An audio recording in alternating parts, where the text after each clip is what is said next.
Hello everybody, this is Zaxter99, another new game out on Steam. Just came out a couple hours ago. This is Catch a Falling Star, a very casual, very chill kind of game. I've already had some gameplay with it, and actually I was trying to record a first play on launch day video and kind of score the game.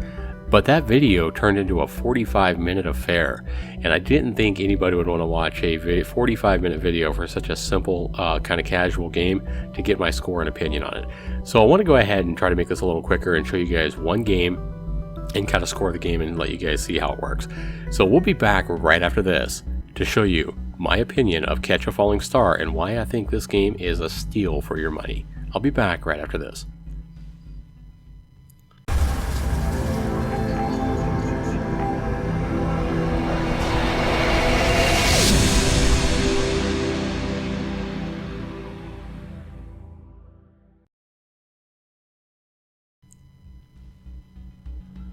Alright, welcome back everybody. So when you first buy this game, you're going to come up here and your top score is going to be 0 because you haven't played a game yet. You can see my top score that I've scored with my Steam account is 1,735. You're also going to start with 150 coins, I believe is what you start with. And you earn these by playing the game and catching coins that fall from the sky. Really the only way that I've seen that you actually earn coins.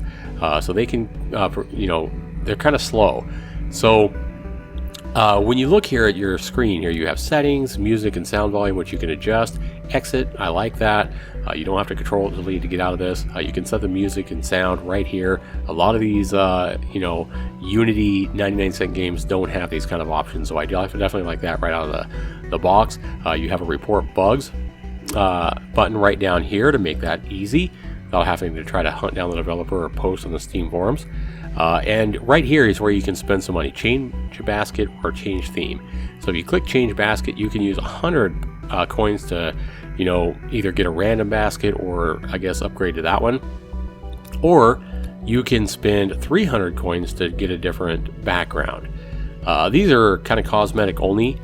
And I would recommend waiting on both of these with your coins. What I would recommend doing is hitting play and right off the bat buy. For 50 each, you can buy upgrades to your basket. I would recommend just buying 3 upgrades with your 150 right off the bat, because the more stars you can hold in your basket that you catch, the more points you're going to get when you dump them. The only time you actually get points is when you dump your basket on either side of the screen. I'll show you how that works. Now also you can spend coins to buy power-ups for 50 each. Now you can collect these in the game and they activate immediately when you catch them. Or you can buy them and hit the enter key or the A button on your controller to activate them at any time. But let's go ahead and show you guys how this works. Pretty simple with a keyboard and mouse. You don't even use the mouse. It's just A and D on your keyboard. And then if you do buy some power-ups, enter would be the key you would use to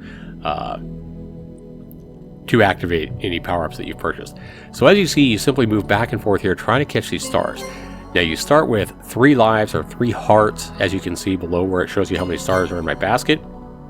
And if you miss a star, you should lose one of your lives. Now there is a little bug, I think. I'm not sure exactly why, but sometimes I miss stars, like they hit the side of my basket and fall out of my basket and I don't lose a life, and I don't know why that happens, if it's a bug or if it's intentional. So I plan on asking the developer about that on the forums here soon, or maybe the developer will watch this video and see that and respond. So we'll see. So keep in mind, I'm filling up my basket, because if you just dump your basket off at either side, you only get 5 points, I believe, for each star. Whereas if you fill it all the way up, you're going to get a big bonus. And then as well, when you fill it all the way up, it kind of slows down and it allows you to dump your basket. And you can see I had that 2 times multiplier there, but it cost me a star and a life. As you can see, you don't want to let these stars catch the ground. So you really got to try to figure out there. I got greedy. I took a long route to dump the stars and to get that double multiplier, and I lost a life because of it. Now when you do run out of lives, as you see, I have 2 hearts left in the upper left. When you run out of hearts, the game is over. So here I tried to get over here and I caught that ice chunk in my basket. That causes you to slow down, so that's not good. Another thing that's not good is catching those red things, those red balls. There, that was, I believe, a wind speed increase. So something you don't want to get. As you can see, I have that ice chunk as well in my basket that I caught. Not only did it slow me down, but it also prevents me from getting 10 full stars. So this is going to be a speed up. This is going to cause me to move faster. That's definitely a good thing. So the green and blue power-ups you definitely want to get. I'm going to dump this off. 94. That would have been like worth 220 points had I not had that ice chunk in my basket. The good thing is I did dump that ice chunk out of my basket when I deposited it. So, you know, I got my normal speed back. So here we go. Again, I'm filling these up. Now, I really like the global high scoring in this game. It shows, you know, you're going to compete against people from all over the world to try to hit one of those top 15 spots. So I definitely like the fact that it does keep the global high scores rather than just a local score on your computer. Gives you something a little more to play for, you know? So again, this is a game that, you know, may take you, you know, depending on how well you play, it may take you 20 minutes, 25 minutes to play a game, or it may take you, you know, 5 minutes, depending if you're not good. Now, this is another something I don't really like. Sometimes those stars, they fall off one of the side of the screen. I think the wind drifts them, and it causes the stars to move to either side of the screen, and it makes it impossible to catch. So you might normally think that's a bug, but I think that's actually intended because there are some power-ups you can get that cause there to be no wind. So if there's no wind, I don't think that's going to happen where the stars, you know, float off to the side of the screen, making them impossible to catch. So, you know, that's actually part of the game, so I do like that. That's not a bug. When I first saw that, I was like, darn, this is a buggy game. It's not working. But I do think that's intentional. So another thing, too, if you fill up your basket, whether you have a 5-star or a 10-star basket, whatever you have, if you fill it all the way up, you're going to see a multiplier a lot of times on either one side or the other. And again, I went for that multiplier. I was talking too much, and it caused me to miss a star. It caused me to miss another, or it caused me to lose another part of my life, another heart. So if I lose one more star, miss one more star, my game is done. So, I want to go ahead and talk about, before I miss that last star, let's go ahead and score this game, because I'm sure that's what a lot of people are watching this video for, to kind of see where I score this game using my unique scoring system. Well, the most important part of any game that you buy on, you know, in my opinion, is the value. Are you getting a good value in the game for what you're spending? For example, you know, a game that's 20 bucks that you play for 100 hours is a lot better value than a game you spend 60 bucks on and only play for 10 hours. So to get a good value score, I really think you have to get a game, you know, that's going to give you at least as many hours of game time as you spend in dollars on the game. Of course, it depends on what kind of game it is and that kind of thing as well. You know, if the kind of game is really up your alley, blah, blah, blah. But again, if a game's up your alley, it's probably going to be a game you're going to want to play more. So this game here at under $1, I mean, I got it for 59 cents on sale, but its regular price is still only 99 cents. Well, I've already got over an hour in this game. And this is I just bought it a little bit ago. So I can tell you off the bat, this is going to be a game I'll probably play quite a lot. You know what, I'm really looking for a casual, kind of chill game to play. I think it's pretty fun, and I think it's pretty relaxing, especially the ambient music that you have in the background, really tranquil, kind of relaxing to play. So I love that about the game. So value is a no-brainer. It's scoring 40 out of 40 for 40% of the score. Yeah, you can't get better than that. So the next part of any score that I grade is fun. How much fun is the game? It's worth 30% of my total score. And I think this game is actually pretty darn fun. Keep in mind that it's not the exciting kind of fun as you would expect in a high-octane action or arcade game or something like that. But this is more of a casual fun, but it's still fun. Now, is it the most fun game you can possibly play? Of course not. But it's still going to earn a respectable fun score just because it is a casual type of fun. I'm going to go ahead and give this game a 23 out of 30. I think that's fair for the fun factor. So pretty impressive score there, 23 out of 30. Again, 40 out of 40 for value. The next aspect of the scoring for any game that I do is controls and bugs. You know, how does the game control? How many bugs does it have? Again, I just lost my life because I dumped that off for the maximum points. So greed definitely plays a lot of this game as well.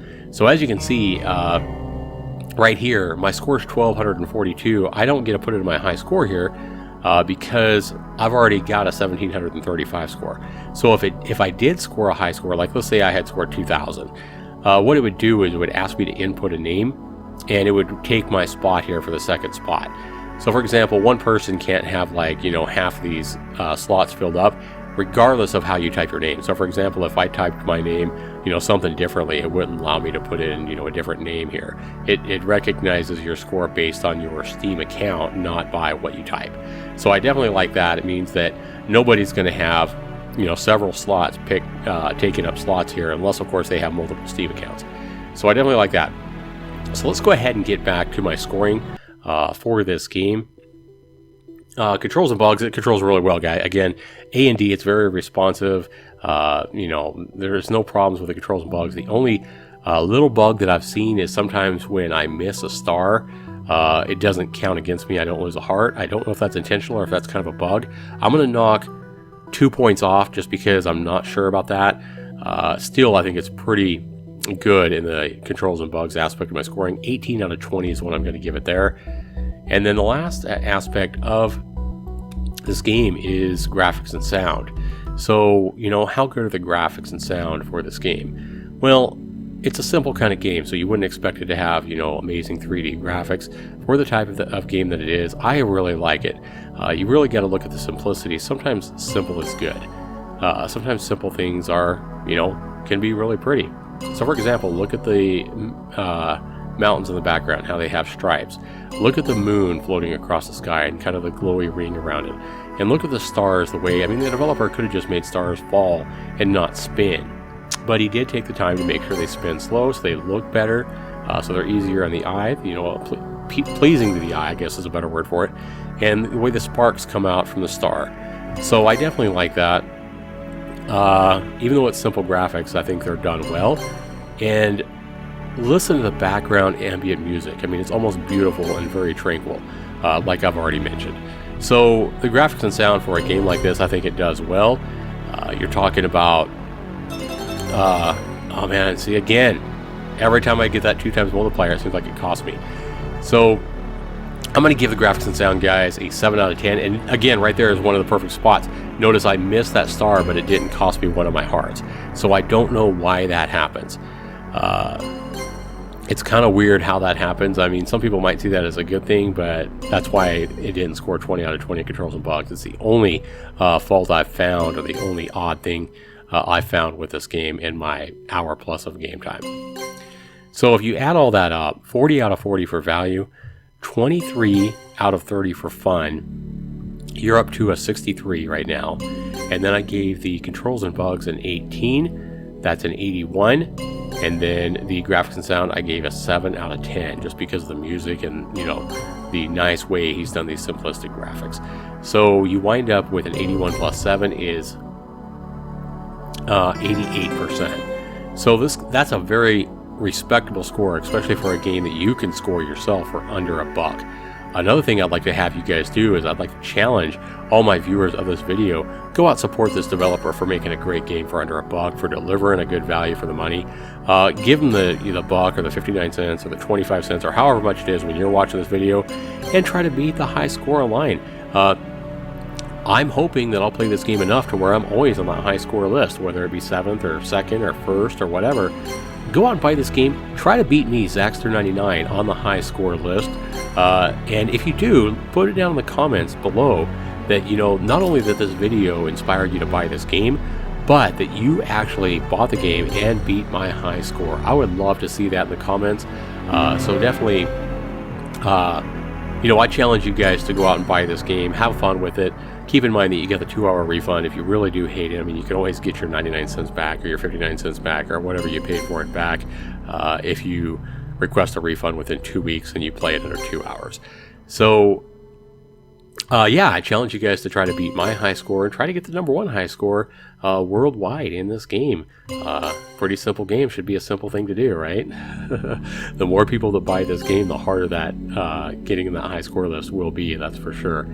So anyway, a very respectable 88% score for a game that you can get under $1. Definitely a high recommend from me. and a challenge to you guys to go out and say thank you to the developer on this one for making a great game and delivering it at a price that, you know, pretty much anybody can afford. So this has been Zaxter99. Definitely leave a comment down in the comments below. Let me know what you guys think. You know, whether you hate this game or you think I'm crazy for scoring this game at an 88% based on the value and mostly, or whatever it is. Let me know down in the comments below. And be sure you rate my video. Give me a thumbs up if you enjoyed this video, or if it's helped you make a decision on buying this game for sure. And if you're not subscribed to me, definitely subscribe to you so you get future videos just like this on all these crazy indie games that are coming out on Steam all the time. It is what I do most of the time on this channel. This has been Zaxter99. You guys have a great day and enjoy playing whatever game it is you guys enjoy playing. Thanks so much for watching, everybody. We'll see you in the next video. Take care.